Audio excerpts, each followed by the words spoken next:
बिस्मिल्लाहिर्रहमानिर्रहीम। अस्सलामु अलैकुम नाजरीन, मिक्स्ड इन्फो टीवी के नए प्रोग्राम के साथ मैं हूं जाहिद फारूक। बड़े बड़े चोरों की गिरफ्तारी का परवाना आ चुका है। इमरान खान एक ऐसा कदम उठाने जा रहे हैं जिसकी कोई तवक्को नहीं कर रहा था। बड़े बड़े अमीरजादे अब बच नहीं पाएंगे, बल्कि वो जेलों के अंदर होंगे।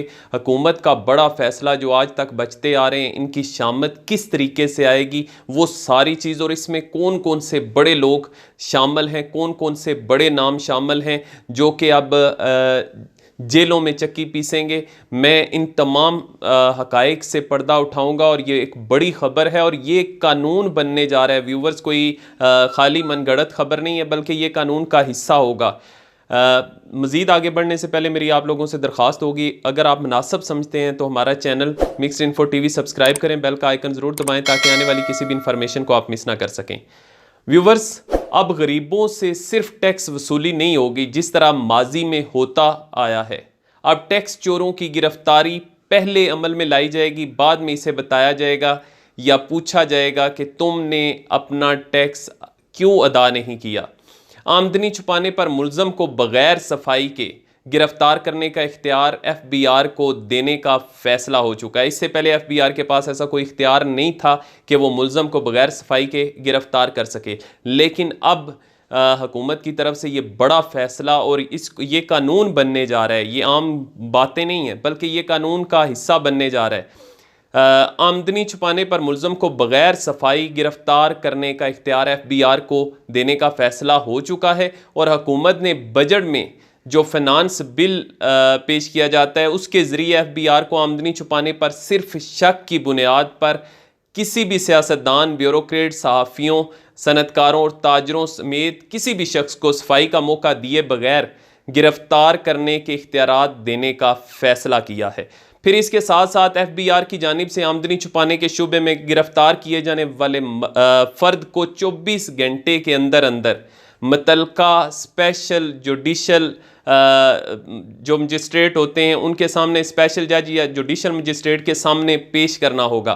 लेकिन बाज़ माहिरीन इस कानून के गलत इस्तेमाल की तरफ भी इशारा कर रहे हैं। जिस तरीके से हुकूमत पे ये इल्ज़ाम आयद किए जाते हैं कि सियासतदानों को जब वो गिरफ़्तार करेंगे इस कानून को बुनियाद बनाकर, तो कहा जाएगा जी कि हमारे ख़िलाफ़ इंतकामी कार्रवाइयाँ हो रही हैं। सनतकार जो है वो ये कहेंगे, सहाफ़ी भी इसमें शामिल हैं। व्यूवर, सबसे बड़ी बात यह है कि सहाफ़ी आजकल बड़े बड़े जो महलात बनाए हुए हैं वो हर एक कानून से बच निकलते हैं, लेकिन इस कानून के ज़ुमरे में वो भी आएंगे।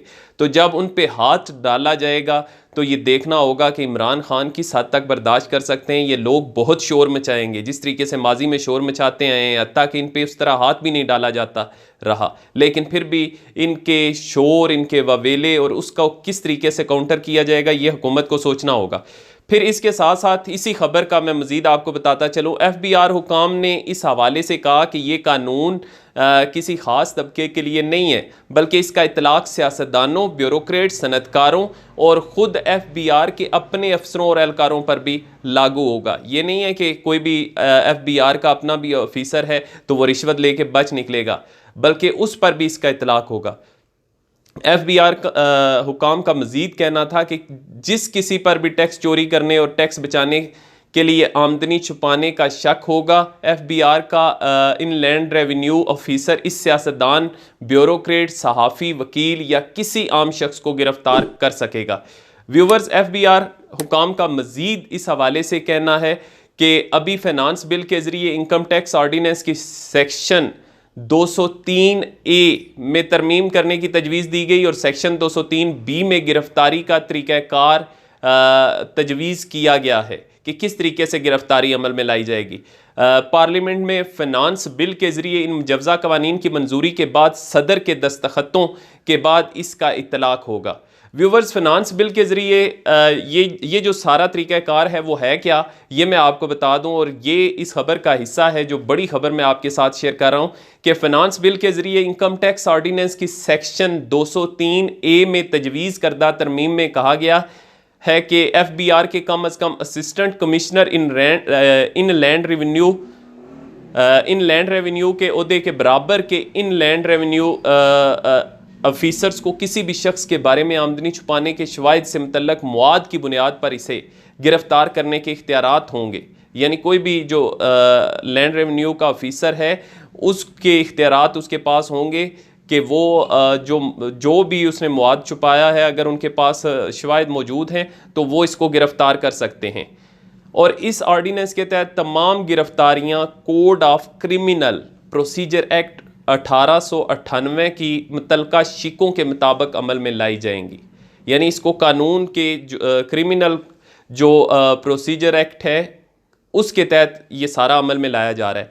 सबसे अहम बात व्यूवर्स कि जब भी कोई बड़ी कंपनी ऐसे किसी भी केस में इन्वॉल्व होती है, शामिल होती है, तो उसमें से किसी छोटे ऑफिसर को या किसी छोटे एम्प्लाई को कुर्बानी का बकरा बना दिया जाता है और वो खुद बड़े बड़े लोग बच निकलते हैं। इसमें ऐसा नहीं होगा। सबसे अहम बात, अगर किसी कंपनी के आमदनी छुपाने का शुबा हुआ या मज़कूरा कंपनी आमदनी छुपाने में मुलव्वस हुई तो इस कंपनी के मजाज डायरेक्टर और ऑफिसर्स को गिरफ्तार किया जा सकेगा।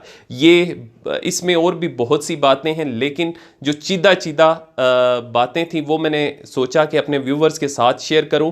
अगर ये हो जाता है तो पाकिस्तान की जो टैक्स कलेक्शन है वो बहुत हद तक बेहतर हो जाएगी और पाकिस्तान तमाम मसाइल से निकल सकता है। लेकिन व्यूवर्स, जिस तरीके से मैंने पहले आपको बताया कि ये एक मुश्किल अमल है, ये लोग जिन पे हाथ डाला जाएगा इस कानून के तहत वो चीखेंगे, चिल्लाएंगे और इनकी चीखों की जो आवाज़ें हैं हो सकता है कि ये मीडिया पर भी बहुत ज़्यादा बुलंद हों, क्योंकि बहुत से लोग उसमें से भी सामने आएंगे।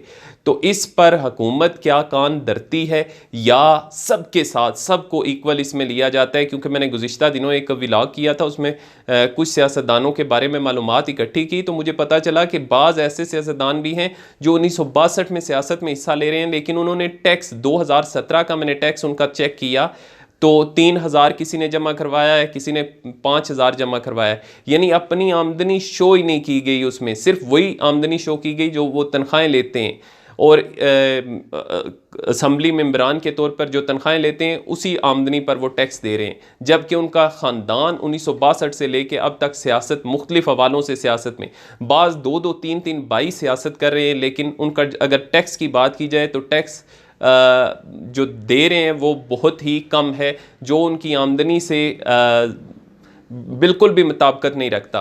तो क्या ऐसे लोगों पर हाथ डलेगा या नहीं डलेगा, या फिर अपनों को छोड़ के दूसरों पर डलेगा? तो इस तरीके से ये जो एक अच्छी कोशिश है ये नाकाम हो जाएगी और फिर शायद टैक्स कलेक्शन का जो ख्वाब है हुकूमत का वो अधूरा ही रहे। व्यूवर्स, अब तक के लिए इतने, मुझे इजाज़त दीजिए। अपना और अपने मौजूद लोगों का बहुत ख्याल रखिएगा। अल्लाह हाफिज़।